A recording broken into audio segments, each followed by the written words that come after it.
আমাদের বাংলাদেশে যত নামাজি মানুষ আছে, এত মানুষের অধিকার সম্পর্কে সচেতন মানুষ নেই।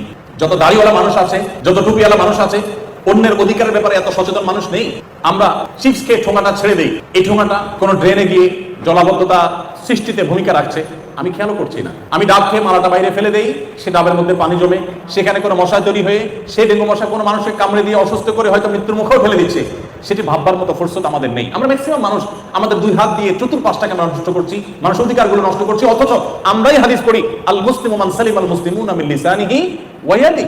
সমাজের অন্যান্য মুসলমানরা যার হাত মুখ থেকে মুখ তারা নিরাপদ থাকে, তার আচরণ দ্বারা তার কাজ দ্বারা কারো কষ্ট হয় না, কারো অধিকার খর্ব হয় না, সেই হলো প্রকৃত মুসলমান। আমরা হাদিসটা পড়ি কিন্তু আমল করি না। এজন্য আমি আপনাদেরকে বলতে চাই যে আসুন, আপনি আদর্শ মুসলমান হতে হলে মানবাধিকারের ব্যাপারে অর্থাৎ মানুষের অধিকারের ব্যাপারে, সেটা সমস্ত মানুষ, অমুসলিম, জুনিয়র, সিনিয়র, টিচার, আমার বাবা মা, আমার স্ত্রী, আমার সন্তান, আমার পরিবারের সদস্য, প্রতিবেশী, রিকশাওয়ালা, সাধারণ মানুষ, এমনকি অন্য ধর্মাবলম্বী, সবার অধিকারের উপরে আমাদেরকে সচেতন থাকতে হবে।